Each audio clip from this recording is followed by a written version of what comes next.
There, that's better. That is better. I'm just kidding.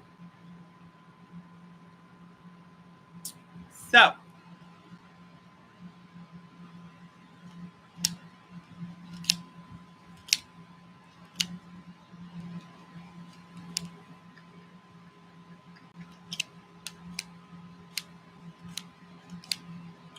welcome everybody. Welcome to the channel.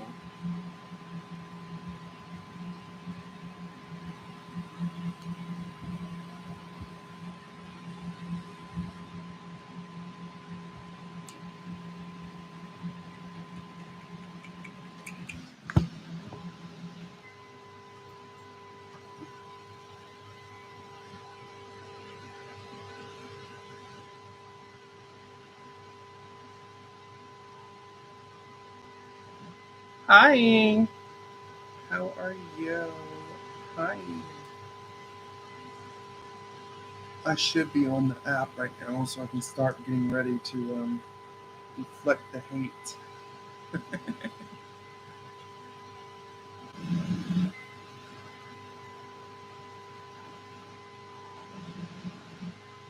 What? What are you saying? Let me get on the app so I see what you're talking about.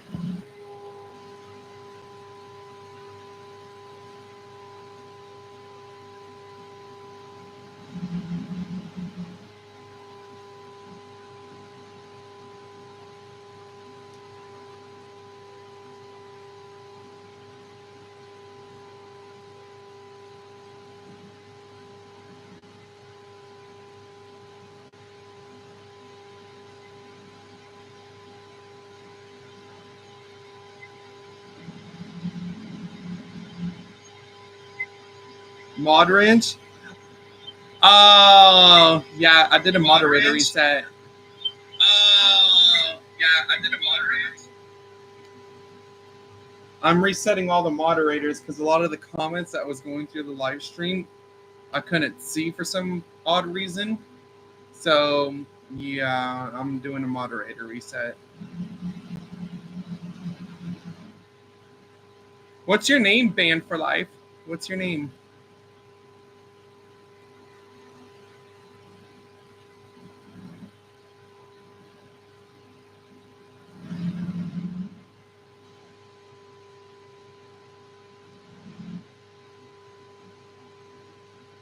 Oh, it's Furak? Oh, here, honey. There. Moderator.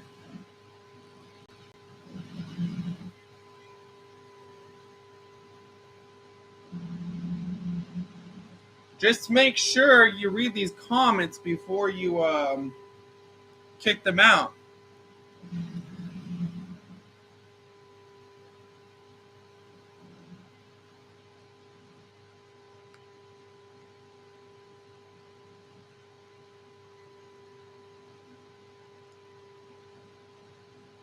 Hi, second viewer.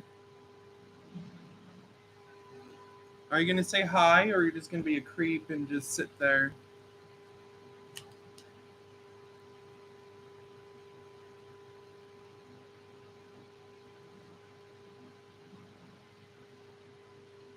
This is the brand new Thunder.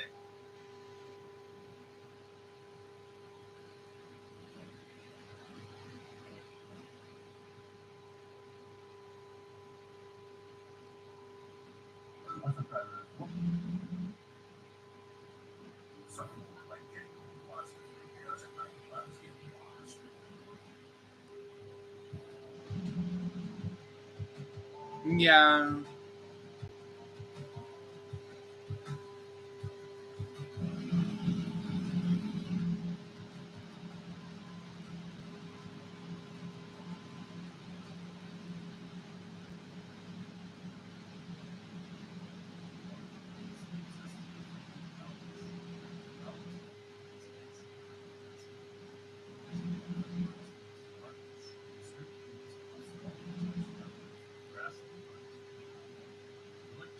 I'm waiting for all the haters to hurry up and get in here.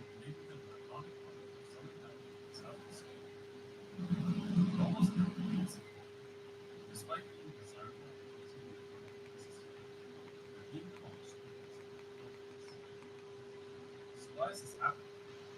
Should we protect them from evolution? Should we accept that modern cousins are just better than Yeah, well, I don't consider that person trans. it's complicated? Let's go back to where we started. In Pasadena. In 1909, architect Silvers Garza led the buildings of the Garza facing one another on a shared traffic network. He called to creation of San Francisco, which architecture was recognized as first. But St. Francis Park Yeah, that man that fought that girl in that boxing match, he's not trans. He's a fucking full ass man that's pretending to be trans. These look just like normal houses. Yeah. If anything, they're well presented examples of early 20th century arts and crafts architecture. But over Real time, transsexuals wouldn't do that. As Greater Los Angeles grew in population from the 1910s to the 1930s, developers wanted to And then the entirely part that was so certain stupid characteristics. is at the end he was trying to fist bump the girl. It was sort of a rejection of the traditional dense apartments common in Chicago and New York, and even in other parts of LA at the time. What was originally a novel idea quickly became commonplace. And while St. Francis Court was built to cater to wealthy Midwesterners settling in California, Bungalow Courts would be Yeah. with compact units. The most popular format consists of 2 rows of single bungalows, neatly aligned and facing one another. Dang, the haters are fucking taking forever to get in here. My channel needs to grow bigger. Hidden behind gates and bushes. I'm waiting for all these haters to come in here and leave their disrespectful comments so my channel can grow. It could be a duplex or even a multi-story structure. And on smaller lots, bungalow courts can be arranged in a single line. But some of the most fascinating Yeah. examples are hillside bungalows that surround a staircase. Many of these can be found on or north of Sunset in LA. I just find the way they conform to the landscape to be so interesting, since so many modern buildings will just dig out the hillside to build a parking garage. Also, some structures blur the lines between bungalow courts and courtyard apartments, with longer connected rows of units that still have open space between the rows. These can allow You got to slightly more what? space in a traditional bungalow court while still offering a similar feel. In a few places, bungalow courts can feature commercial space. These are quite rare, but are fascinating because they expand upon what is traditionally a purely residential form. Oh, This yeah, is a I single know. restaurant at the bottom of the hillside corridor. Over the years, bungalow courts have had a variety of different architectural styles. The earliest examples, like St. Francis Court, were built in the American craftsman style because that's what was popular at the time. But later on, various revival styles would become popular. The Colonial Revival, English Cottage Revival, or Tudor Revival. Especially popular in Southern California are Spanish Colonial or Mission Revival. Into the 30s and 40s, bungalow courts adopted the simpler, minimal traditional style, which was bland and utilitarian compared to the styles that preceded it. But there are some rare examples of Art Deco bungalow courts from that era, like this one in Pasadena. But regardless of architectural style, bungalow courts offer a unique living experience that other apartments just don't. I've never lived in one, but it seems like the shared space offers a sort of intimacy and community that neither traditional apartments nor single-family homes have. Instead of the outdoor space being a park like in some apartment buildings or a private yard like in single-family homes, bungalow courts have shared space that everyone must enter and exit to get to their units. In some neighborhoods, you can see families hanging out in the shared space and children playing together. Not to say that people don't do this in other housing typologies, but it's neat to see how bungalow courts facilitate this. The Make It Forward Summer Sales Event is on. Amazing offers and a great selection of the best-selling. But with all this in mind, why did bungalow courts fall? I'm tired. Same.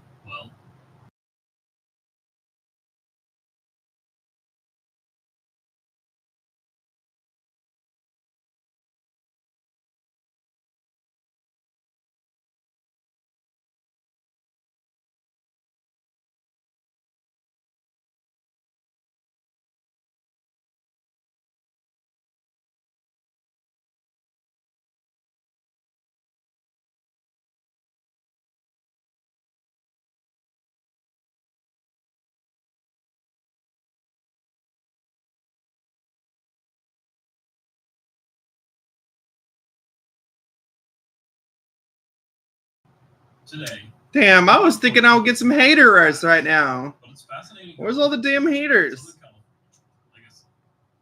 Within the city limits of LA, a few bungalow courts are historically designated at the local, state, or even national level, but most of them are not. Some of them are being demolished in favor of denser, modern housing. In a city where much of the residential land is zoned for single-family dwellings only, multi-family parcels. Hi, Preppy. This bungalow court, called the Steyer Staircase Bungalows, was determined to not be historic by the city and will likely be demolished for apartment building. LA has about 350 bungalow courts left, and they will probably continue to disappear.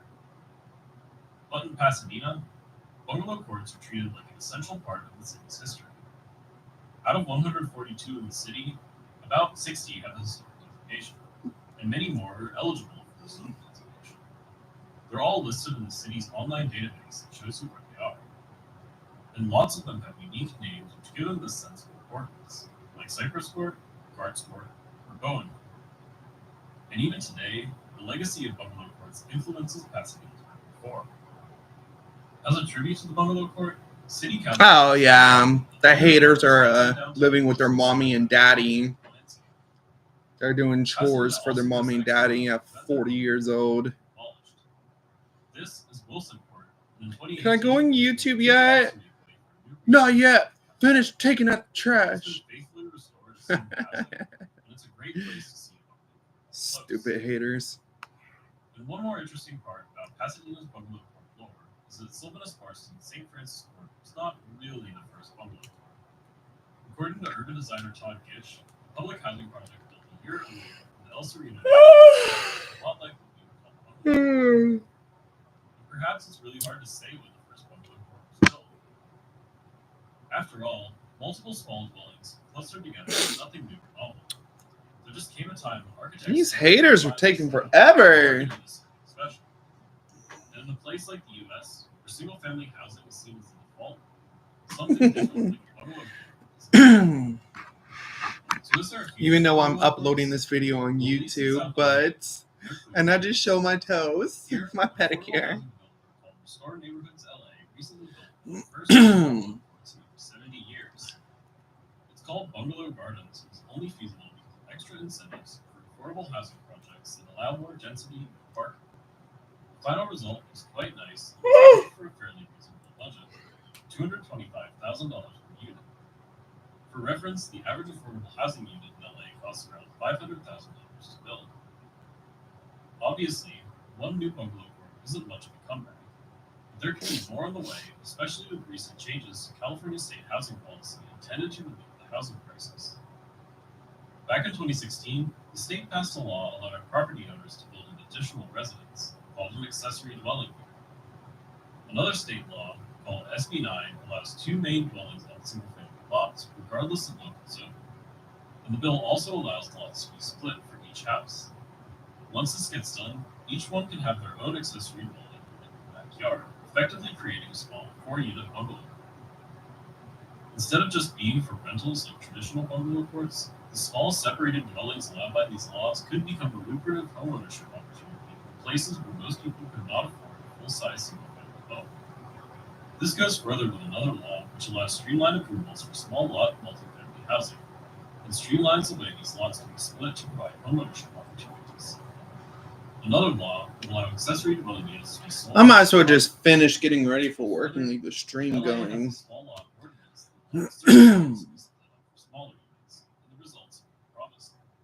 Unfortunately, the development allowed by SB 9 and all these other laws can be difficult because of building size restrictions, owner occupancy requirements, and issues with local zoning. Ironically, Pasadena got in trouble with the state and all these other laws.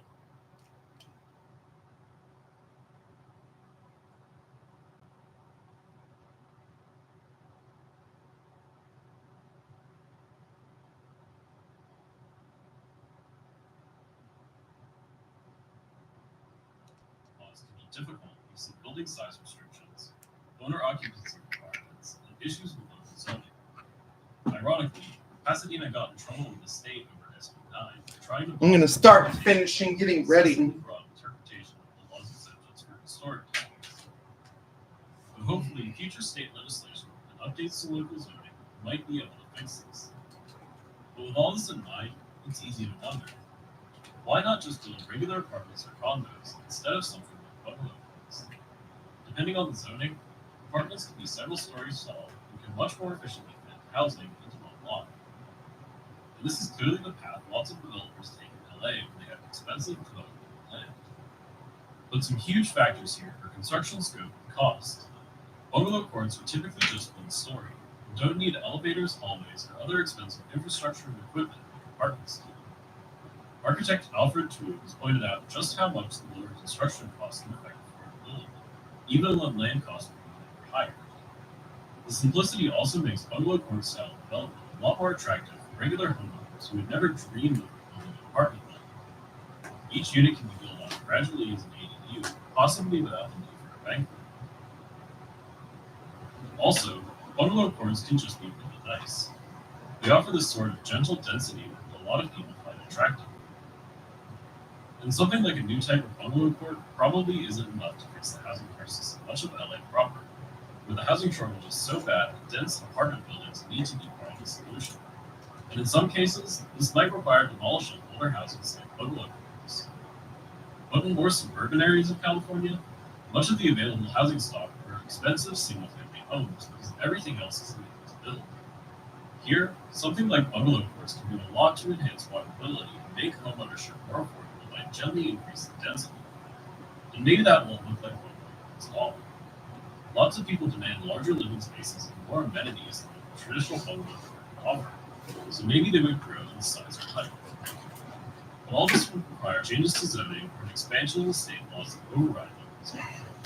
In Greater LA, 78% of residential land only allows single-family housing. And if land zoned for greater density is Okay. Do we have any haters on here yet? Bungalow courts are a silver bullet for walkability and fixing the housing crisis. What am I watching? I don't know. Something about YouTube bungalows or I don't know. Portland, Oregon has seen a lot of success. And in Southern California, the same benefits. There's still no haters in here. But first, we need to Oh, all the haters. All the haters are asleep. All the haters and trolls are asleep because they don't have a job to go to. So they can sleep all day. But Sabrina do. Sabrina does have a job to go to because she doesn't have the privileges that these haters and trolls do.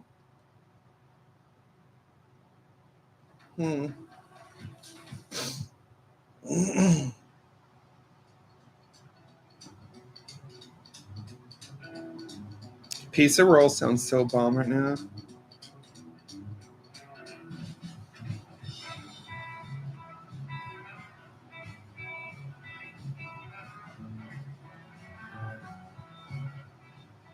In Los Angeles, a lot of apartment buildings look like this.